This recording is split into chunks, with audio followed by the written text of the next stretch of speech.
तो दोस्तों आज का सेशन स्टार्ट करते हैं हम। 99 तक हम शब्द पढ़ चुके थे, बल्कि 100 तक हम पढ़ चुके थे। इससे आगे स्टार्ट करते हैं हम। तो पहला शब्द है हमारे पास मोनोटोनस। मोनोटोनस 101 है हमारे पास, 101। मोनोटोनस, मोनोटोनस कहते हैं बहुत ही ज़्यादा डल, बोरिंग। इसका एंटोनिम हो जाएंगे इंटरेस्टिंग, वेरिएड, कहते हैं विभिन्न प्रकार के।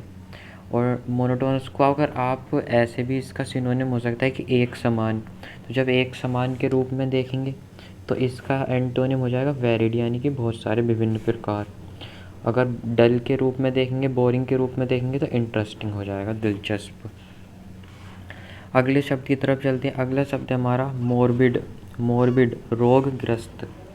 तो आप इसे कैसे याद रखेंगे? देखिए, इसे याद करने की बहुत सिंपल सी ट्रिक है। मोरबिड, मोरबिड, मोरबिड का मतलब होता है जो लोग ज़्यादा बेड पर पड़े रहते हैं वो क्या होते हैं? रोगग्रस्त होते हैं। वो क्या होते हैं? वो रोगी होते हैं। जो लोग ज़्यादा बेड पर व्यतीत करते हैं वो क्या होते हैं? रोगी होते हैं, मोरबिड होते हैं, रोगग्रस्त होते हैं। तो भी इसे ऐसे याद रख सकते हैं। इसके सिनोनिम क्या हो जाएंगे? डिप्रेस्ड, गैस्टली, नेस्टी। इसके सिनोनिम हो जाएंगे चीयरफुल, आनंदित। जो लोग आनंदित होते हैं वो क्या हो जाएगा? चीयरफुल हो जाएगा। चलते हैं अगले शब्द की तरफ। अगला शब्द हमारा ऑब्सक्योर। ऑब्सक्योर कहते हैं अस्पष्ट, जो अस्पष्ट हो। Confusing, unknown. क्लियर क्या हो जाएगा? स्पष्ट। ऑब्सक्योर कहते हैं कन्फ्यूजिंग, अननोन। इसे याद करने की क्या ट्रिक है? देखिए, ऑब्सक्योर को कैसे याद रखेंगे? ऑब्सक्योर, ऑब्सक्योर कैसे याद रखेंगे? Obscure, not secure. जो चीज़ सिक्योर नहीं है तो क्या होती है? चीज़ अस्पष्ट होती है, अनक्लियर होती है। वो चीज़ क्या होती है? अनक्लियर होती है, यानी कि अस्पष्ट होती है।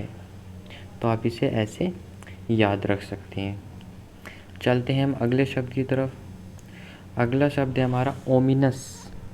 ओमिनस, ओमिनस कहते हैं अशुभ, अशुभ, थ्रेटिंग। एस्पीशियस क्या होता है? शुभ। देखिए, ओमिनस को कैसे याद रखेंगे? ओमिनस होता है अशुभ, ओमिनस अशुभ। इसे कैसे याद रखेंगे? Omni car usually kidnapper use करते हैं। आपने देखी ओमनी कार सुनी होगी। ये ओमनी क्या है? एक कार है। ओमनी कार आप देखना, गूगल पे सर्च करना, तो वो उसे क्या करते हैं? किडनैपर यूज़ करते हैं। तो वो क्या है? एक अशुभ कार है। तो आप उसे ऐसे याद रख सकते हैं, थ्रेटिंग, धमकी वाला, अशुभ। एस्पीशियस, शुभ। इसका एंटोनियम हो जाएगा एस्पीशियस। चलते हैं हम अगले शब्द की तरफ। अगला शब्द है हमारा पियस। PIOUS। पियस कहते हैं पवित्र। रिलीजियस माने पवित्र। सिनफुल क्या हो जाएगा? पापी। सिनफुल वो होता है जो पाप करते हैं, तो पापी हो जाता है। पियस, पियस को कैसे याद रखेंगे? देखिए, पियस, P और OUS, इसे आप ऐसे तोड़ दीजिए दो शब्दों में। हम मूर्ति के चरणों में झुककर आशीर्वाद लेते हैं, इसलिए हम धार्मिक हैं। पी का मतलब आप क्या समझिए? पैर। OUS का क्या मतलब क्या समझिए? अस से आप क्या समझ सकते हैं? हम क्या करते हैं? मूर्ति के चरणों में झुककर आशीर्वाद लेते हैं, इसलिए हम क्या हैं? धार्मिक है। रिलीजियस है, RELIGIOUS, रिलीजियस, धार्मिक। इसे आप ऐसे याद रख सकते हैं। सिनफुल तो पापी होता है, ये इसका एंटोनियम। अब चलते हैं अगले शब्द की तरफ। अगला शब्द है हमारा प्रीकैरियस। प्रीकैरियस कहते हैं खतरनाक, बहुत ही ज़्यादा। प्रीलियस, प्रीलियस क्या हो जाएगा? बहुत ही ज़्यादा डेंजरस, इनसिक्योर। इसे आप कैसे याद रख सकते हैं? सेफ। सेफ क्या हो जाएगा? सुरक्षित। अब इसे आप याद कैसे करेंगे प्रीकैरियस को?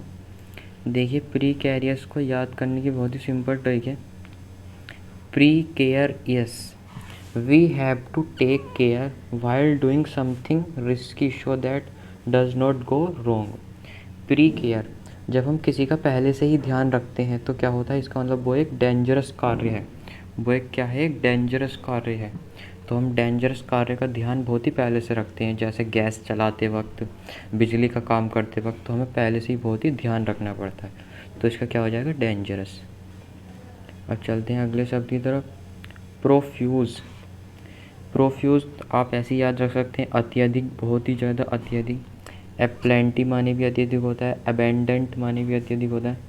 सेपार्स, सेपार्स इसे आप कैसे याद रखेंगे? पर्स, जो मैन का जो पर्स होता है वो क्या होता है? बहुत ही छोटा होता है, तो अल्प, इसे आप ऐसे याद रख सकते हैं। मिगर, मिगर कहते हैं कमी, स्कैंट माने भी कमी होता है। प्रोफ्यूज का एग्जाम्पल देखिए, मैं आपको दिखाता हूँ।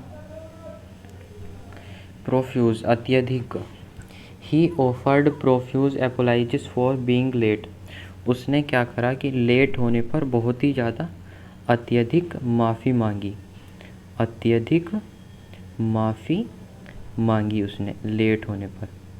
तो आप इसे ऐसे याद रख सकते हैं। एपोलाइजिस का मतलब होता है माफ़ी और प्रोफ्यूज का मतलब होता है अत्यधिक, ऐसे याद रख सकते हैं। अब चलते हैं अगले शब्द की तरफ। 108, क्वाइसेंट, क्वाइसेंट, क्वाइसेंट का मतलब होता है निष्क्रिय, बहुत ही ज़्यादा डल। इसका क्या हो जाएगा? एक्टिव एनिमेटेड सक्रिय। अब इसको याद कैसे करेंगे? देखिए क्वाइसेंट, देखिए आप इसे कैसे याद रखेंगे? क्वाइसेंट की साउंड किसकी तरह है? संत, यहाँ से रखिए संत, संत बहुत ही ज़्यादा शांत होते हैं, तो आप ऐसे इसे याद रख सकते हैं शांत को। संत क्या होते हैं? बहुत ही ज़्यादा शांत होते हैं, बहुत ही ज़्यादा शांत होते हैं, तो आप इसे ऐसे याद रख सकते हैं क्वाइसेंट को। चलते हैं, अगला शब्द है हमारा रिमोर्स। रिमोर्स अफसोस करना, अफसोस करना। रिग्रेट, इंडिफरेंस, जो एकदम उदासीन हो, जो किसी भी चीज़ का अफसोस ना करता हो। रिमोर्स को कैसे याद रखेंगे? रिमोर्स को आप याद रख सकते हैं आर ई, आप इसे दो शब्दों में जोड़ सकते हैं, रिम मोर्स, रिम मोर्स, रिम मोर्स। तो रिमेंबर हो जाएगा, रिम का अरोस मतलब गलत चीज़ों, गलत चीज़ों को याद करके अफसोस करना क्या है? बेकार है। कि गलत चीज़ों को याद करके हम क्या करते हैं? अफसोस करते हैं। तो रिमोर्स ऐसे आप याद रख सकते हैं।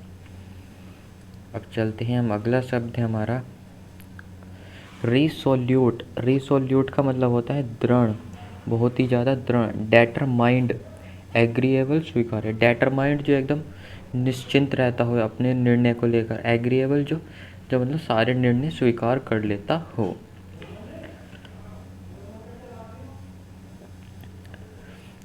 ठीक है, रिसोल्यूट, दृढ़, डेटरमाइंड, एग्रीएबल। तो इसकी पीडीएफ जो है आपको पीडीएफ मिल जाएगी मेरे टेलीग्राम चैनल पर।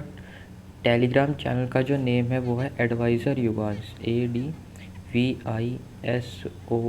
Adviser Yugansh, UGANSH। जो यूट्यूब चैनल का नेम है वही टेलीग्राम चैनल का नेम है। तो थैंक यू फॉर वॉचिंग।